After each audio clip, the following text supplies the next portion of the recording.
By late 2003, Dime and Vinny formed Damage Plan, releasing their debut album, Newfound Power, in early 2004. It was weird for the fans. You know, they wanted Pantera. I mean, you've been serving people Coca-Cola for 200 years, and then all of a sudden you tell them we're changing the flavor and it's now going to be called Diet Right, you know? Yet even after the brothers put Pantera behind them, Philip continued to serve up salvos in the press. In the December 2004 issue of Metal Hammer, Anselmo was quoted as wishing violence against the guitarist. I remember Dom going, dude, this ain't funny anymore. This is not funny. What have I ever done to that guy to deserve this other than stand up on stage and kick ass for him? The comment about Dimebag deserving a beating and whatever the hell. We had finished that damn interview. It was a tongue-in-cheek thing that I said, and it ended up on the cover of the damn magazine. I've got the audio tapes of Phil in that interview. He said what he said, word for word, in a very calm tone of voice, and he's got to live with that the rest of his life. After he read that article, Daryl wrote a letter and said, you know, you're in competition with someone that's no longer in your life, you know? And I think the very last thing that it says in it is, no longer will you trample through my peaceful mind. It was for Philip. You know, he was done. He wrote him off. You know, he'd had enough of it. Dimebag had made his peace with the perils of Pantera, but his contentment would be short-lived. On December 8th, 2004, Damage Plan was wrapping up a 2-month club tour at the Alrosa Villa in Columbus, Ohio. But the gig would quickly turn tragic. 10 seconds into the set, 25-year-old ex-Marine Nathan Gale stormed the stage, brandishing a 9mm pistol. I just screamed as loud as I could, and bam, bam, bam. I just remember screaming, he's shooting something, and Vinny came off the drum riser, and he's coming at me, and he's going, he just shot my brother, he shot my brother. 911! I went to jump from behind the drums to run out and help. And John, Dom's guitar tech, tackled me and held me on the ground. As soon as I knew he was pointing the other way, we both ran across the drum riser and got to the other side of the stage. It kept going on, and he picked me up and shoved me and said, run, man. Go! 911, what's your emergency? It's the Alrosa, we have a shooting. 911 emergency. Alrosa bar, please, I need help as soon as possible. Oh my God. 911. He came in with a gun and started shooting people. Oh, they're still shooting. He's on stage right now, he's got a gun. The guy's on stage with a gun? My cell phone rang. It's Vinnie Paul. And he goes, dude, I just saw my brother get shot in the back of the head 5 times. And I go, are you kidding, Vince? I go, what are you talking about? People were trying to rush the guy, and he shot a couple of people to keep him away. The whole time he was looking for Vince. After rushing to the aid of the mortally wounded Dimebag Darrell, drum tech Cat Brooks tried to subdue the gunman. I went after the dude, said, you. Cat was fighting with him, and he kept telling Cat to settle down, and he wouldn't. And just kept shooting me. And just kept telling me, stay down, stay down. And I'm looking out in the audience, I'm like, dude, somebody help me out here. I thought he was killing my friend right in front of my face, you know, and I just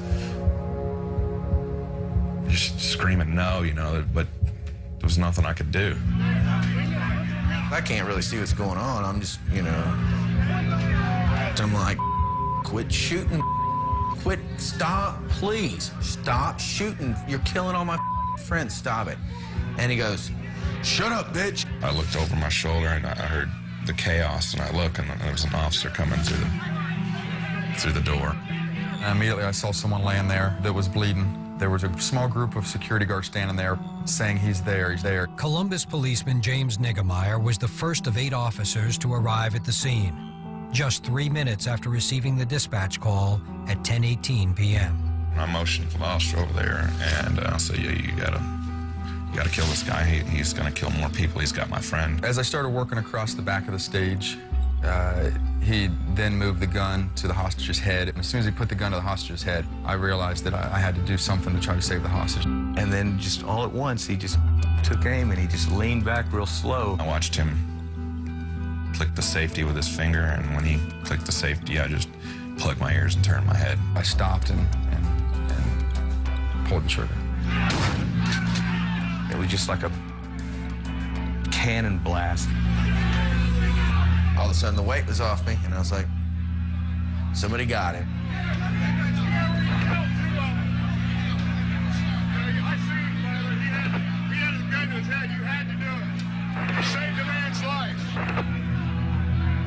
And it was over. It was over just like that.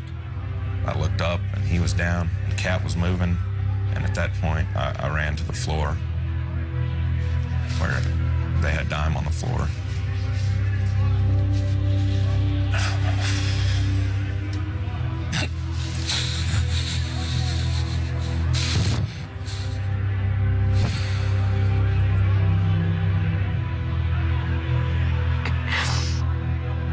And Vinny kept calling me, and he still didn't know nothing.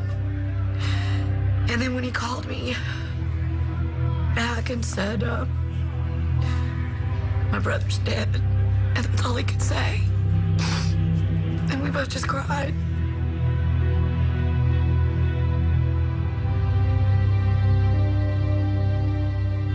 It was like a real bad movie. None of it seemed real whatsoever. None of it. None of it. And that was that, man. In the end, 5 were dead, including Dimebag Darrell. Cat Brooks suffered gunshot wounds to the chest, arm, and leg, but was released from the hospital within 3 days of the shooting. Gale's motive for killing remains unclear, but investigators believe he was despondent over the breakup of Pantera.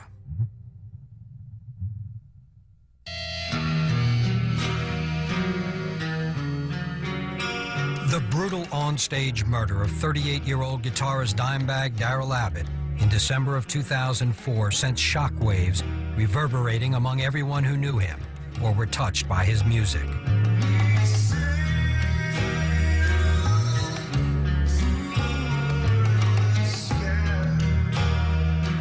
Nothing like this has ever happened. Lennon, maybe. But Lennon wasn't shot and killed on stage. I mean, Dime was murdered on stage. It's just shocking.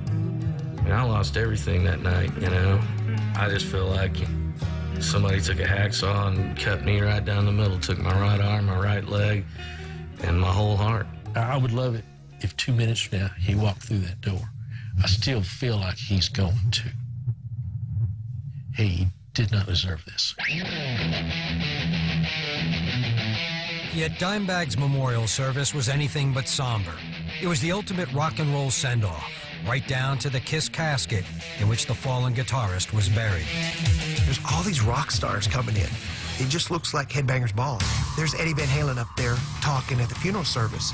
He puts his guitar in the casket with Darrell. It's the guitar off of Van Halen 2. You know, the black one with the yellow stripe. I mean, it's the guitar. And all I can think is that, you know, back in the early days when we're teenagers, if someone would have said, Darrell, when you die, Van Halen's going to put that guitar in the casket with you, Darrell would have said, kill me now. Dime was in his Kiss coffin, and everyone's putting like bottles of Crown in there for him. There must have been about like 15 bottles of Crown Royal, and I go, you think this is going to be enough for the trip upstairs? It was amazing, but, you know, it's like I told Rita and my dad, you know, after all this is over, we're going to be 3 of the most lonely people in the world. A prodigious roster of hard rock royalty gathered in Arlington, Texas to remember Dimebag Darrell Abbott. But one prominent musician was conspicuously absent. And I'd flown to Texas to be there and bury my brother. And I sat in a hotel room for 5 days, waiting,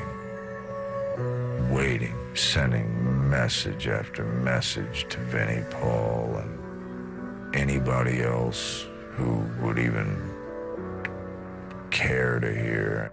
They stuck the phone in my face and said, Phil's on the phone, and if you don't take the phone, he's going to show up. I got on the phone, and I instantly just said, why are you calling now? And, of course, I started to cry. Why didn't you return the 9 phone calls when Daryl called you? I go, if you show up here, I'll blow your head off myself. And I hung up on him. And I wasn't allowed to go to the funeral. In the aftermath of his brother's death, Vinnie Paul Abbott has overseen Daryl's recorded legacy and started his own label, Big Vin Records. I love playing music and I want to do it again, but right now I want to see what it's like being on the other side of the coin. If I come across the right situation or the right people, then I'll be back. Philip Anselmo, who says he kicked heroin in 2002 and underwent back surgery in 2005, continues to focus on myriad musical projects. You ready? I adore what I do. I live for what I do, and I'm still damn doing it. Yes, I've had to have probably the most major back surgery in the history of back surgery, man. You know, don't underestimate the kid. You're crazy if you do, and I am the kid. But to this day, the bad blood between Philip and the Abbott clan continues to boil over. I want him to live a real long, hard life in the shadow of Dime now, because he'll always be in his shadow, and that was the thing he seemed to fear the most of. Well, karma gets you, I guess. Months after Dime's murder, Anselmo said he received a heated message from Vinnie Paul. And the conversation went something to the effect that my day's coming. And my rebuttal is, Vince, all of our days coming, bro. And if my day happens to end earlier than your day, does that change anything? Will that change anything, or will you lose another brother? I'll be honest with you right now, I need Vinnie Paul real bad. I need him in my life, and whether he knows it or not, he needs me as well. But the one thing everyone can agree on is the everlasting impact of Daryl Abbott's music and spirit. He's just up at God's Tavern, you know, making cocktails for everybody, hanging out with Randy Rhoads and John Bonham and Jimi Hendrix and Janis Joplin, everybody. Daryl Lance Abbott. In this house, will be revered and will be loved and celebrated forever, you know? Period. Everybody wanted Dom Tom. Now I got to have the most. So I feel fortunate. He would take me in his arms. Dad, I love you. Yes, I love that. Sorry. That's what I remember the best.